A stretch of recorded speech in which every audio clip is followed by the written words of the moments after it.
Well, thank you, Sasha, for that wonderful introduction. Thank you to Healthy States for putting on this forum. I obviously think the topic is an important one, and I'm glad that so many of you were willing to brave the cold and come out to talk with us tonight about these issues.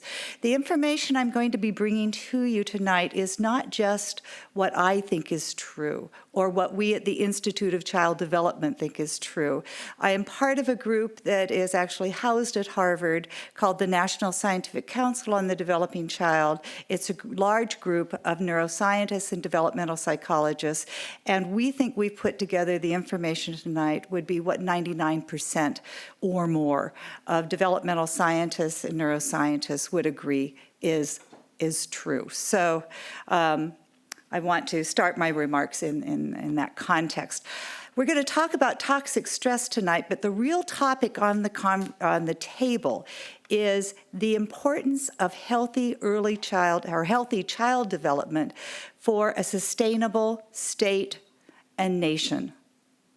Healthy child development the pillars of that, of course, are educational achievement, economic prosperity, responsible citizenship, and a lifelong health for our nation. This builds support for healthy, strong communities, healthy economy, and ultimately the parents who will be able to sustain the next generation of healthy individuals. So that's what's on the table tonight, is our conversations. We're here because we care about the future of our state and our nation, and we understand that children are, quite literally, our future. This is a really exciting time to be doing science because we now are able to really look under the hood and figure out how all those experiences that are being turned into behaviors that we see folding out over the lifespan are being built into our biology. We're able to look at genes, and it is really nice, of course, if you come with a good genetic endowment, right? I got the healthy genes, my brother didn't, right? But we now know that it takes way more than just the genes you are born with to determine or to influence your outcome. In fact, those very genes, when we look at a particular gene that's associated, say, with depression, we find that that association really occurs in negative situations, negative child-rearing situations. In healthy ones, that gene may actually be a great gene to support musical genius. Right? So the same genes operate differently depending on your developmental history. And with a good developmental history, even the genes that might make us vulnerable are working out to actually develop wonderful human beings that are important for society's development. We also now know that the way your genes talk and interact with the environment is being controlled and influenced by your experience. It's called the epigenome. It sits on top of your genes, and it determines what genes get turned on and off in response to what biological signals. Much of that gets laid down before birth, but a good portion of it, and an important portion, happens after birth, especially during early life. So this is a really exciting time in terms of understanding how the genetic code influences who we are. We also know that experience gets literally built into the architecture of our brains. When we are born, the neurons in our brains, many of them are not actually connected one with another. Right? Some of them are, of course, or else we wouldn't be alive, but many are not. What's going to happen over the course of development is that at a certain point in different parts of the brain, under the genetic sort of timing signals, suddenly many connections will form. About 700 synapses or connections get formed a second during some of this period of early development. And then the job of the brain is to keep the ones that work and let go of the ones that don't. So that later on you have a brain that has a lot of circuits that are good at carrying information. This is really nature's brilliant way of developing a brain that works to process the information that it needs to process. So if you develop a brain in a context with lots of rich information, lots of rich language, lots of opportunities to think and wonder about the world and learn new things, the circuitry that's being put together will be really good at that. If you develop a brain in a dangerous context with lots of threats, where there's a lot of anger and a lot of fear and a lot of need for defensive action, that brain will become really good at that. The brain becomes what the brain does as it's developing. We also wire our brain from the back up, from less complex skills to more complex skills. So this burst of synapses and the pruning begins in the back of the brain with the areas that deal with vision and hearing and so on, the things that babies become good at first. Right? You could take this test, actually, if you've seen a baby and been with a baby without needing me to go through the rest of the story. Next come the regions that are important for language development as the baby's beginning to put together that language region of the brain. Later on come the prefrontal cortex, the highest, most wonderful crowning achievement of our human species. Very complicated, lovely part of the brain that allows us to think higher order thoughts, to reflect on ourselves, to try to understand who we are and how we came to be, right? That comes later. But not that much. Parts of it are developing in infancy as well. And it's during these first few years of life that all of the architecture upon which this complex stuff will get built is being set up and laid down. The brain becomes what the brain does, and much of it is getting laid down in the first years of life, conception to age 5. Not that things don't change later. Okay, your brain isn't complete till you're 25, and then it starts going bad on you. So what I've convinced you of in these few moments is that we need stimulation in order to develop a healthy brain. And now you have to wonder what nature was thinking. Any of you seen a baby? You know that the human infant is incapable of providing itself with the stimulation it needs to develop its brain. We are among the most helpless of mammals. We can't get our hands to our mouth, we can't roll over, we can't see more than 6 inches in front of our face very clearly. We are really very helpless. So how could you plan this system to build this complex brain that requires stimulation with a creature that can't do it? Well, we evolved for our brains to develop in the context of relationships. Relationships with parents, with brothers and sisters, with grandparents, later with teachers and friends. Our brains evolved to develop in the context of relationships. And in the context of relationships, we are beginning to understand what is the ingredient, the special ingredient of relationships that's important. And one way to think about that is it's serve and return. So you have a brain that's beginning to organize circuits, and they're sending a message, and the message says, coo, at that interesting face. I mean, that's what you're trying to do, get that person to respond to me, coo, coo, and the person responds. And that response, which is like a return, confirms the fact that that circuit sent an effective signal. It worked. Feed that circuit, keep those synapses. So as the baby reaches out for the world and the world responds, right? We all know babies that run into our households, even though they can't move, right? That kind of serve and return kind of interaction as the child develops is what's helping to build those circuits. And children come interested in new things, right? So today everything is, I don't know, bright lights. Let's look at them. Oh, tomorrow, that's yesterday, so passé. Now I want to look at rattles and anything like that. So the baby is feeding itself a program of new knowledge as it develops in a responsive environment. The baby's brain develops in beautiful ways. What I now want to convince you very briefly is that the barriers to educational attainment are starting way before kids get even to pre-K. We're getting better in the state. We're working on pre-K. But we need to go earlier, and everyone who understands the scientific story knows that. We don't want to stop. We want pre-K, we want kindergarten, but we need to go earlier. There's a famous study called the Hart and Risley study that was done way back in 1995, doesn't seem that long ago to me, where they looked at the number of words that babies knew as a function of the educational and income, educational attainment and income of their families. At 16 months, there wasn't much difference. Babies aren't talking a whole heck of a lot at 16 months. I don't care where they come from. But by 24 months, that's a period of burst of language learning. We're beginning to see the emergence of the achievement gap, and by 3 years, it's fully there. Now, that doesn't mean these babies won't learn once they get to places where they're learning language or there's richer language.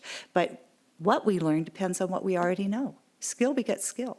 So if you walk into school being able to say, there's an octagonal table, I can guarantee you, not that we all need to know how to say that, but I can guarantee you, if you understand that concept, you're ready for other concepts and so on.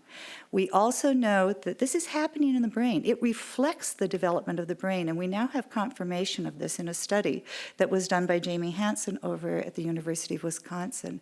He studied babies 5 months to 36 months.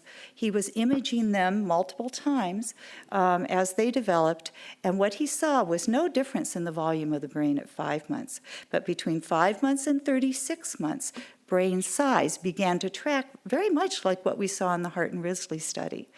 This does not mean the brain is never going to grow after this. This doesn't mean the brain is done. But it does mean that as those children enter pre-K, children who have had more enriched stimulation have brains that have more circuitry, more organized circuitry to be able to apprehend all the new stuff that is coming.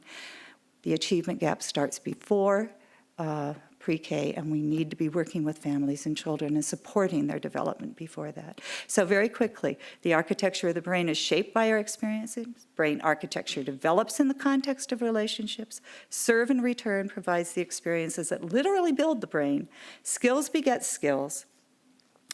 Poor early foundation affects what comes after, and the achievement gap begins early. So I'm going to start talking now about toxic stress, but it's also in this context of what's been happening to brains, the stimulation that they've had. Okay, stress.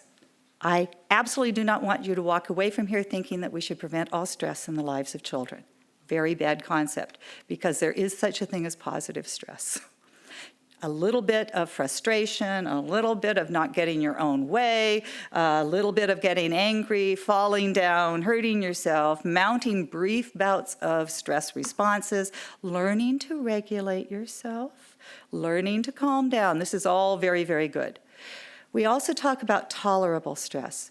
Now, these are bad things. These are things like being in a car accident, having something you care about die, et cetera, et cetera. They can become tolerable if you have relationships, if you have people who can buffer and support you and help you learn how to cope with even those very difficult things. The things I worry about, the things that we all worry about, are toxic stress. Toxic stress means that you're experiencing things that activate the biology of your stress repeatedly and for prolonged periods, and that typically for children would only occur in the absence of a set of supportive relationships, or when those supportive relationships and the people you go to for succorance are also the people who are frightening to you. That is actually the worst circumstance where you really, of toxic stress, where you have to depend on people who periodically are very frightening. Now, toxic stress has powerful influences on our development. It affects both our brain development and it affects the development of our immune system.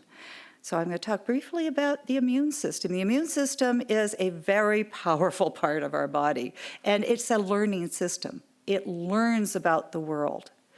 One of the things that it does is if the world is harsh, in early life, it adapts. There's epigenetic changes in the immune system that set it up to be prepared to deal with a harsh world. And with a world where you could potentially be wounded, you could bleed out, a harsh world. It shifts some of its biology towards inflammation and quick natural inflammatory responses. You need that, by the way, if you cut yourself, you need inflammation to stop the bleeding, etc. But if you're mounting a response to a pathogen, you run an inflammatory reaction. One of the things that we're discovering is children that grow up under conditions where they are abused or deprived seriously, as adults, have elevated levels of immune factors in their blood. And if you're older and you've gone to your doctor recently, they might measure C-reactive protein, CRP, to see if you're at risk for a heart attack. That's inflammation. And we know that this inflammatory system is contributing to diabetes, to heart attacks, and so on. So we're beginning to see this even by the 18 to 20 to 22-year-old years in children who have been exposed to maltreatment early. And we're looking how early one can actually begin to see this increase in inflammation. As for the brain needs to reorganize itself too to deal with that harsh environment. It needs to survive. It needs to help you act now and think later if the world is dangerous. That kind of trigger defensive system is not good if what you need to be doing is sitting in school and reflecting and keeping that reactive defensive system at bay. You're going to need to learn additional coping mechanisms to not respond defensively when things are actually safe. We also know that a region of the brain, the hippocampus, which is critical for learning, is very sensitive to stress hormones, as is that beautiful prefrontal cortex. But I'm going to show you some hippocampal data here. In my laboratory, we study children adopted from orphanages.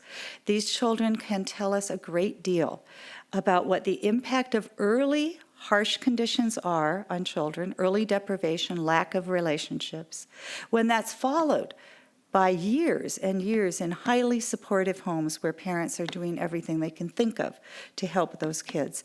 This study, we looked at children who were 12 and 13. We imaged them in a scanner.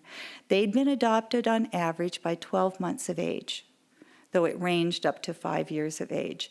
And what you can see in the audience can't, is that if we compare them to children born and raised in Minnesota, those are our comparison children who live in the families of the same education and income as the families who adopt internationally, which means well off, highly educated. The hippocampi of those children adopted between 4 and 12 months is smaller, even after all those years of being in the adoptive home. And if you were adopted between 12 months and 5 years, smaller still. This doesn't mean that the children aren't learning ways of learning and remembering, even though the hippocampus isn't as large. We learn strategies for dealing with who we are, but it means they have to work harder at it. Okay. So I've sort of shown you that the roots of health disparities are beginning early in life, leading to physical disruptions that carry on this disparity and to disorders, poor health behaviors, poor educational attainment, and actually potentially early death. This is a new view of how we think about the health of our nation, not starting with the disorders adults have in adulthood, but thinking back to what's happened to them as children. So what do we do with this science?